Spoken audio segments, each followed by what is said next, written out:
pakawalan niyo naman po yung tao. Total naman, napapirma niyo na. Nagbago na ng salita.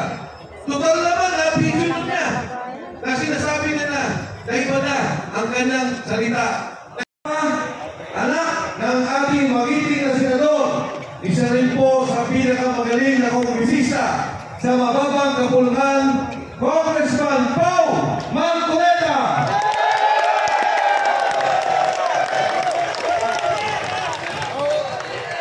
Alam niyo mga kasama, habang tayo po ay nandito sa EDSA, tayo rin ay kaisa sa ginagawang pagkilos ng ating mga kapatid sa Iglesia ni Cristo dyan po sa Luneta. Sabi po ni Congressman Marcoleta, Mike, magsalita ka na, ikwento mo ang mga pangyayari na kinabibilangan kung bakit po tayo nandito lahat ngayong hapon. Alam niyo mga kasama, ayoko po talagang makialam sa politika. Ang katotohanan, noong pong nakalaang halalan, ako po ay inimbitahan.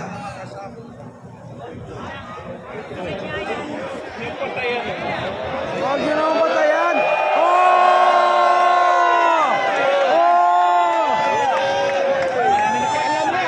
Bakit naman pinatay?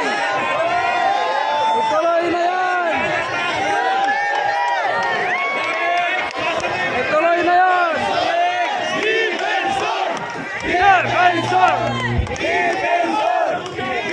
Kaputay!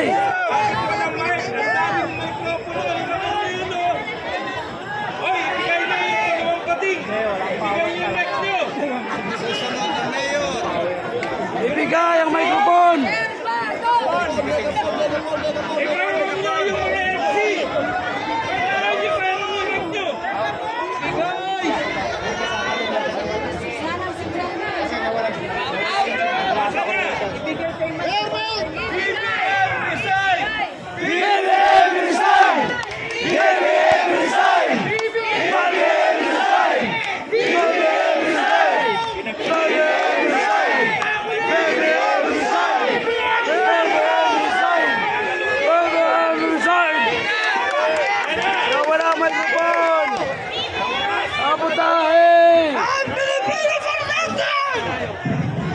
Hello, ayan na.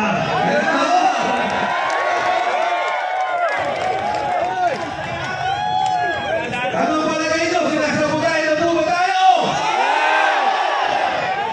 Mga kasama, katulad ng aking binabanggit kanina, gusto ko po sana lumayo muna sa politika. Nung ako ay ipinahan ni Senador Marcoleta at ang sakit, nung pong nakaraang halalan, ang sabi ko kay Senador Marcoleta, Senador Kadante, kumari, ayoko munang sumabak sa politika. At umabot po sa punto na maraming nagiging paggugulo, debate at away sa politika, hindi po ako nakikialam. Hanggang sa lumapit si Sergeant Orly Gotesa.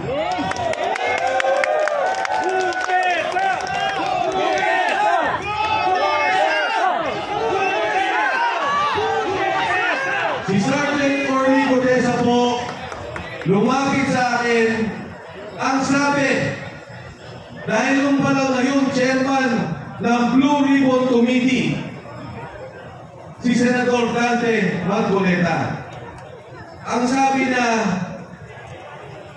sabi niya, ito po ang mga nangyayari. Nag-deliver po kami ng pera. Dito, sa may Valle Verde, dumarating ang bilyong-bilyong pera. Nilalagay po namin sa maleta at dinideliver namin doon po kay Speaker Martin Romualdez. Marami po sa argumento, pati yung Department of Health, pinapakialaman ang pondo, ang mga kontrata, ang mga gamot, ang tulong sa mahihirap. Meron pang kinuwento si Sergeant Gutesa, sabi niya, Sir, ang dami po naming pera, pinamimigay sa media.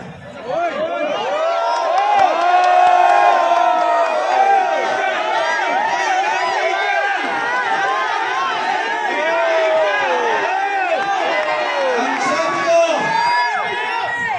Sergeant Gutesa, mas maganda na ikwento mo yan kay Senador Marcoleta. Mas magandang siya ang makadinig dahil siya naman ang taga-pamahala, ang pinuno ng Blue Ribbon Committee. Kaya po nakita kami. Sabi ko kay Senador Marcoleta, kadante, pakinggan mo lang. Sabi niya, Mike, totoo ba yan? Yang bang taong yan kilala mo? Sabi ko, pakinggan mo. Dinggin mo kung ano sasabihin niya at magugulat ka. Nakita po kami, kinuwento ni Sergeant Gutesa kung ano yung ginagawa nila na bigayan ng pera. Ang katunayan mo, ngayon ko lang nalaman na yung isang maleta pala kaya maglaman ng 48 million pesos. At yung pala po 1 milyong piso, ang kalagahang bigat ay 1 kilo. Hindi na po sila nagbibilangan ng pera. Kinikilo ang pera para malaman kung magkano. Kilo! Magugulat kayo nung pinento niya. Di siyempre, isang delivery, 2.5 billion pesos ang piniliper. Inaakyat sa bahay ni Saldico, mula po Valverde, bye-bye si Saldico. Doon po kinikilo pera, binibilang, ilalagay sa maleta. Dahil sa bahay ni Saldico, diyan po sa Shangri-La Horizon sa BGC. Inaakyat lahat ng maleta at binababa muli. Hindi ko maintindihan, tinanong ko, Sarge, bakit inaakyat pa yung maleta at bibigat? Pagkatapos ibababa muli. Sabi na, Sir, hindi ko rin po alam. Pero ganun po ang aming ginagawa. Ngayon ko lang napagtuntun na yung palang mga maleta, kinukunan ng litrato para malaman ang delivery kay Speaker Martin Romualdez. Ngayon po, noong una, si Sergeant Gutesa sabi na hindi ko kailangan ng protective custody o proteksyon ng Senado. Sabi niya, huwag na rin po akong isama sa Witness Protection Program. Kasama siya sa mga kasama niyang Marines. Noong una, hindi po kami nakapag-usap ng direkta. May nagsasabi lang po kung ano ang kanyang mensahe. Ngayon, ang huling mensahe noong nakaraang 2 linggo, hindi na po siya pinoproteksyonan. Siya po ay kinukulong na, illegally detained ng kanyang mga kasama ng MC2 ng Philippine Marines.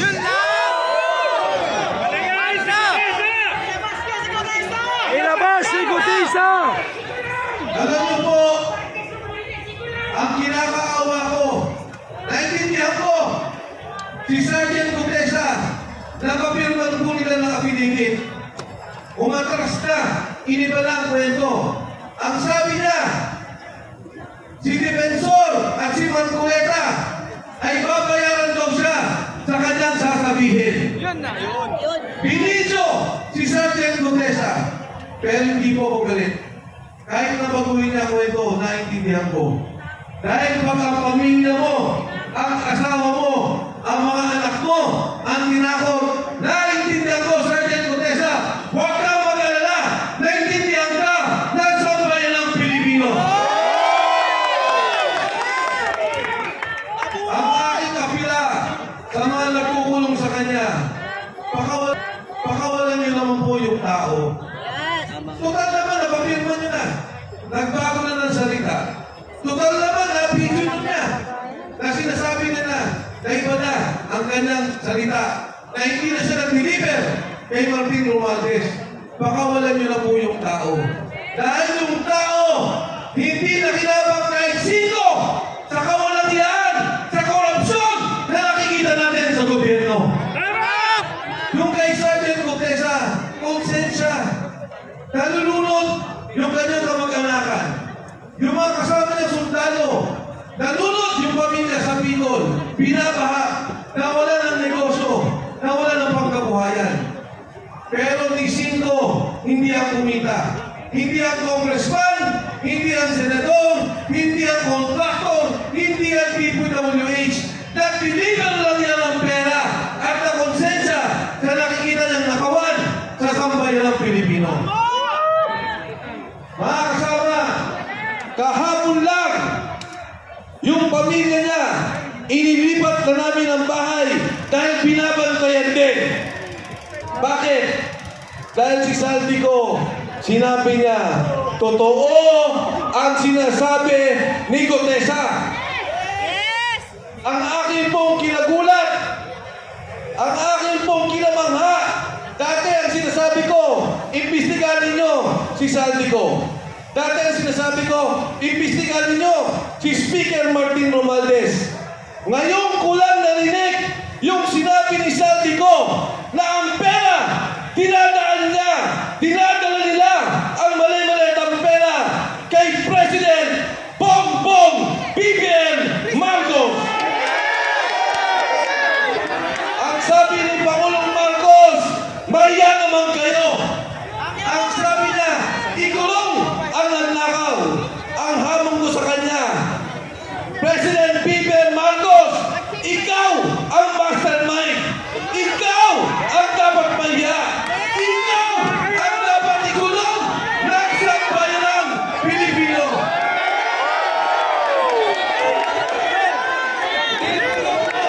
Ngayon, sasabihin nila, ang sabi po nila, Saldico, umuwi ka, harapin mo ang kaso.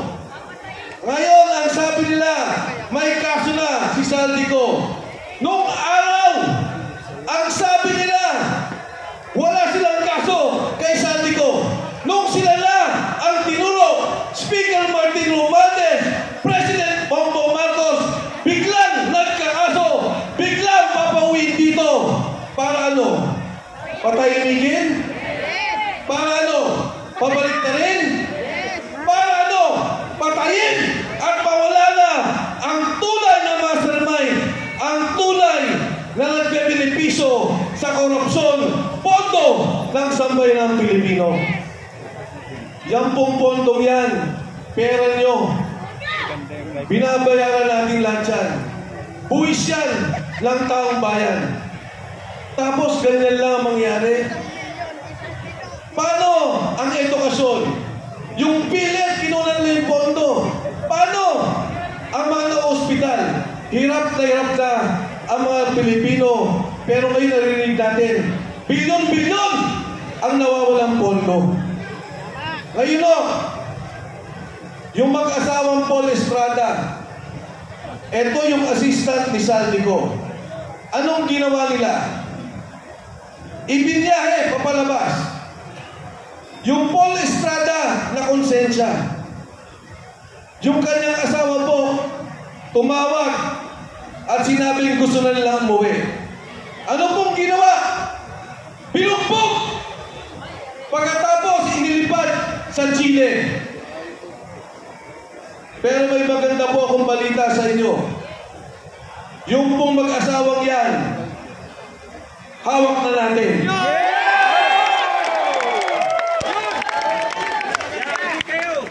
Si Paul Estrada po, kailangan natin protektuhan. Dahil siya mismo, sabi ni Saldico, ang nagdi-deliver kay Martin Romualdez at President Bongbong Marcos. Mga kasama, yung ating pong pagkakaisa ngayong hapon, nung una, ayokong manawagan na mag-resign si Bongbong Marcos. Ayoko pong manawagan doon sa sarabing sinasabi nila na magnanakaw at dapat ikulong si Bongbong Marcos. Pero dito sa akin nakikita, yung pagsalita ni Saldico, wala na pong kaduda-duda. Si Saldico, chairman ng Appropriations Committee ng Kongreso.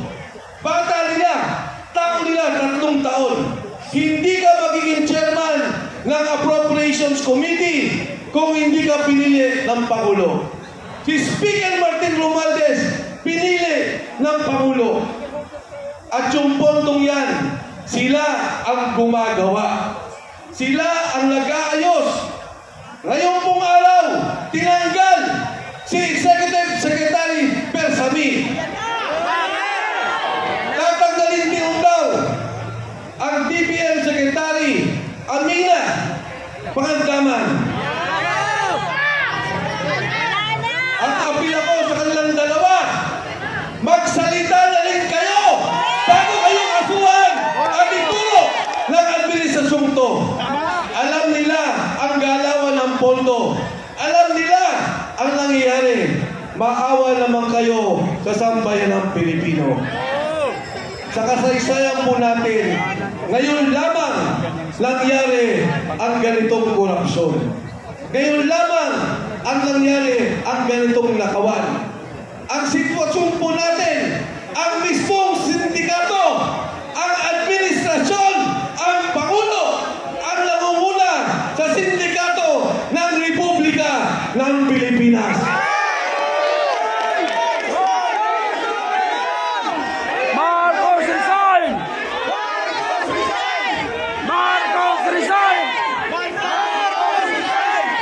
Marcos resign!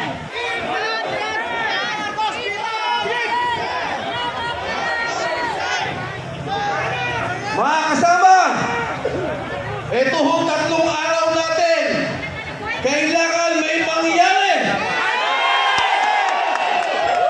Itong ating pagkakaisa, kailangan marisolba ang problema ng ating bansa. Itong 3 araw na to, kailangan mabuwag ang sindikato ng respeto ng administrasyon ni Bongbong Marcos. Balik ba kayo? Naniniwala ba kayo na dapat mag-resign si BBM? Hindi ko kayo narinig!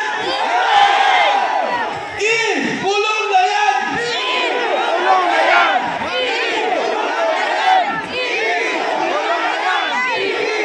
Marcos resign! Marcos resign! Marcos resign!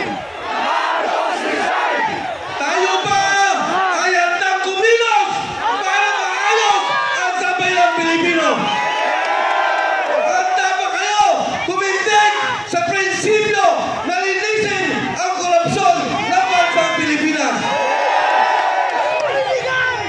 Sa gitna po ng ating pagkakaisa, tandaan po ninyo, kasaysayan po ito, na sa pagkakataong to, tumayo ang Pilipino, tumayo ang sambayanan para itigil ang korupsyon, itigil ang bulok na sistema at ayusin ang kinabukasan ng kabataan Pilipino. Maraming salamat po. Magandang gabi sa inyo lahat.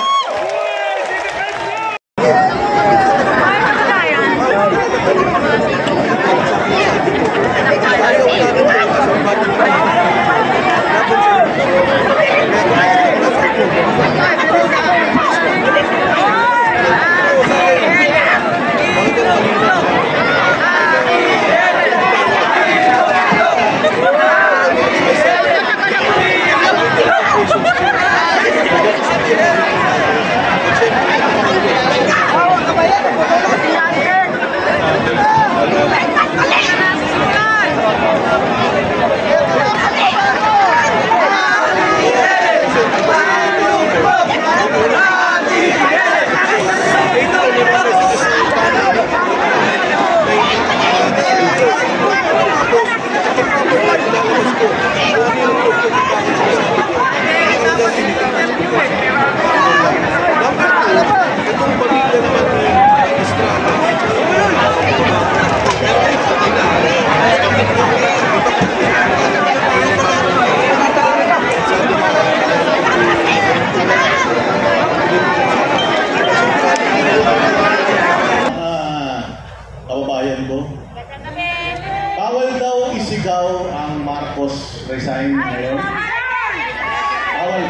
Marcos resign!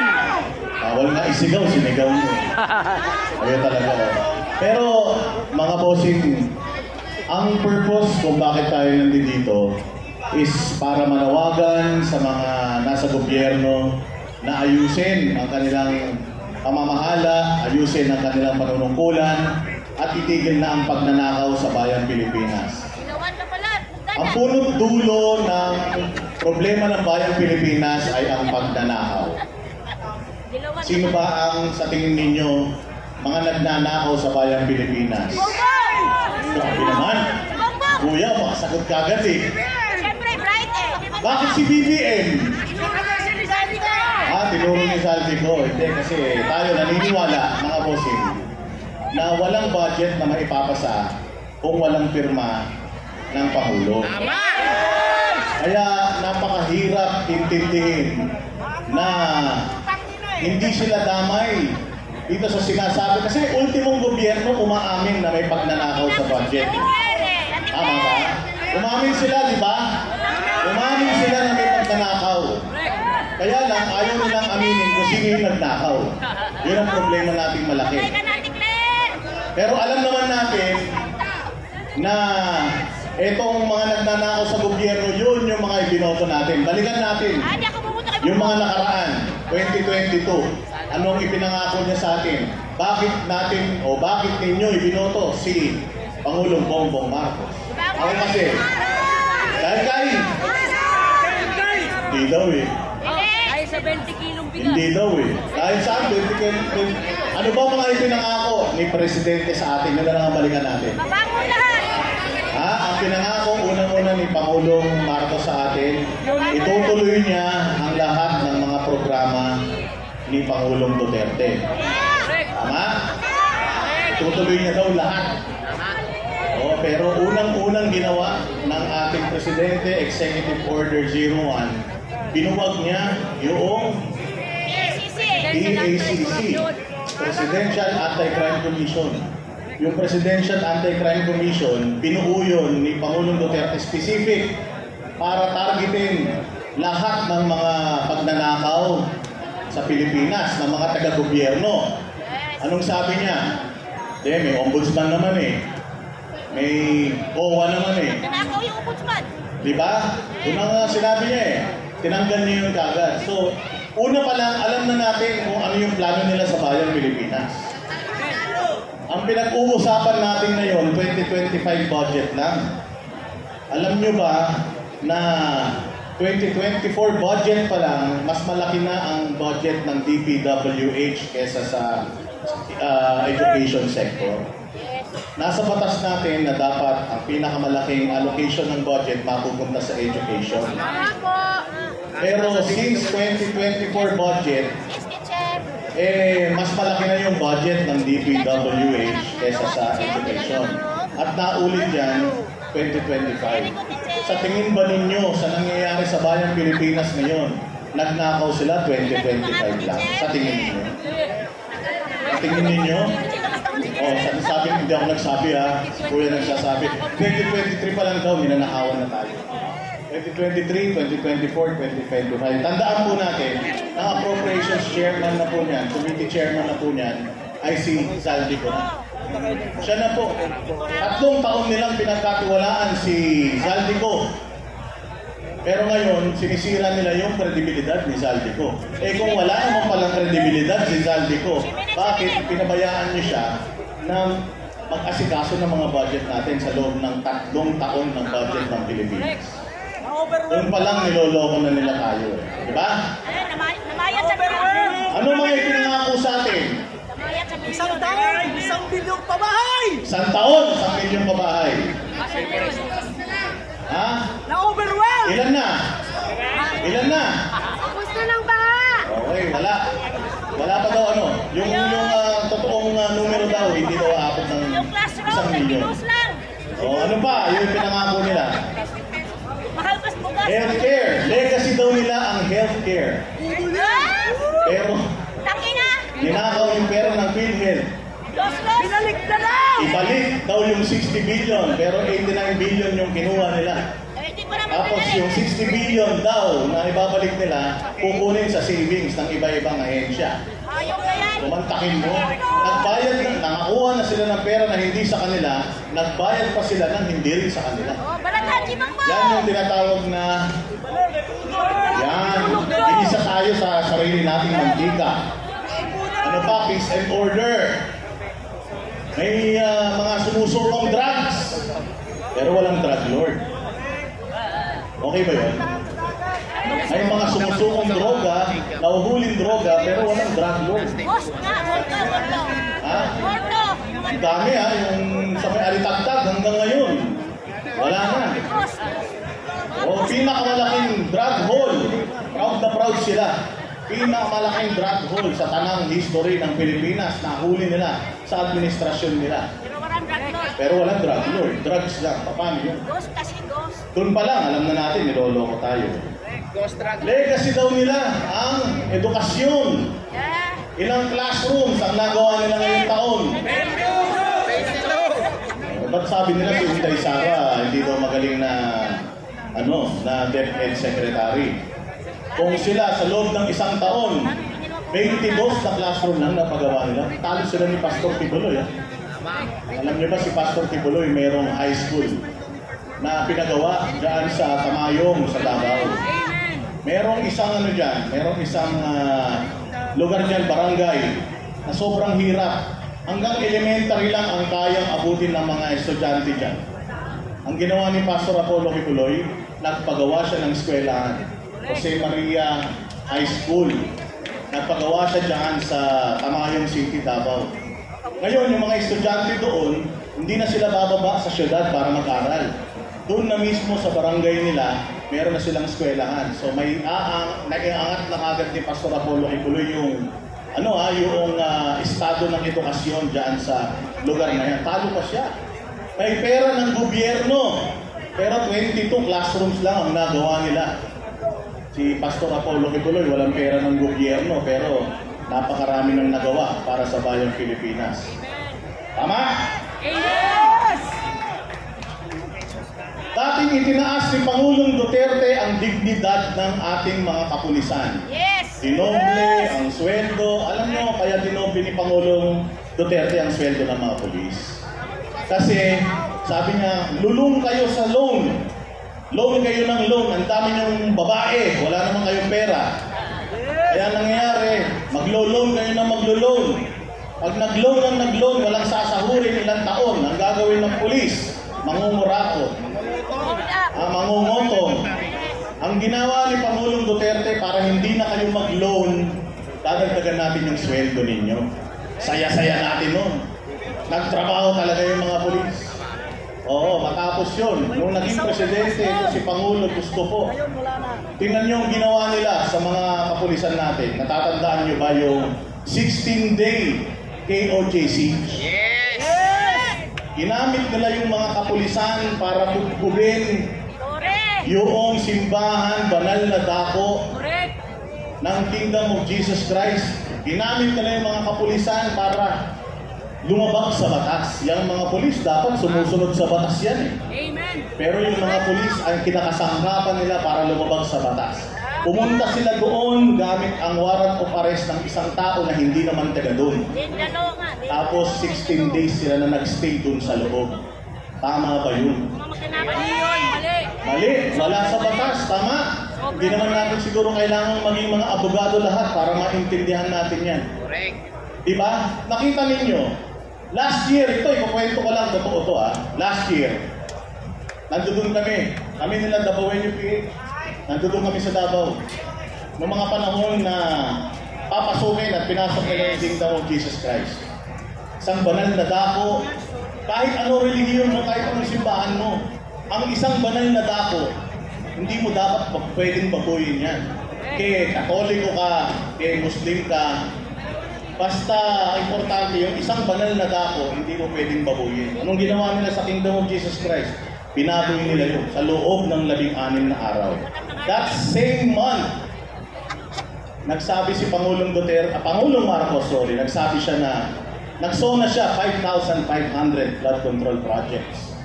That same month, Nandoon kami sa Davao noon, nung pinangako niya yung 5,500 flood control project. Marami daw siyang napagawa ng mga flood control projects, tapos marami daw silang, sa sobrang wala silang may pagmalaki, pati basura. Pati dami ng basura, pinagmalaki nila doon, ang dami daw nilang nakulektang basura. Kinaumagahan, umulan ng malakas dito sa Metro Manila, nagbaha sa Metro Manila, hindi lang nagbaha ng tubig, pati basura nagbaha sa Metro Manila. Anong ibig sabihin yan? Sa Davao Karma. Business yan! Karma. Anong sinasabi ng administrasyon ngayon? Hindi daw sangkot si Pangulong Marcos kasi siya ang nagbulgar. Naniniwala ba kayo doon? Ako naniniwala ako na nagbulgar. Panginoon, bakit? Dahil yung lakas ng ulan na yun ang nagpabaha sa Pilipinas ng tubig at ng basura. Doon tayo nagsimulang naghanap. Doon tayo nagsimulang magtanong. Nasaan yung flood control? 5,500. Nalaman natin, 1.6 billion per day daw yung ginagastos nila sa flood control. Ang laking pera nun. 1.6 billion per day. Magkano binibigay nila sa Cebu? 5,000. Pagka medyo damage. Tapos, 15,000 kapag sobrang damage. Totally damage. Imagine, 1.6 billion per day. Yun lang yung pinamimigay nila. So ito ang ginagawa natin, nagre-reklamo tayo. Ito yung mga reklamo natin na gusto nating marinig nilang lahat. Hindi tayo nandito para sabihin, magsilayas na kayo dyan. Kasi ako naniniwala pa rin naman na nanalo siya dyan for a reason. Anong reason? Ba't siya nanalo? Para malaman natin na wala talagang Marcos na gagawa ng matino sa bayang Pilipinas.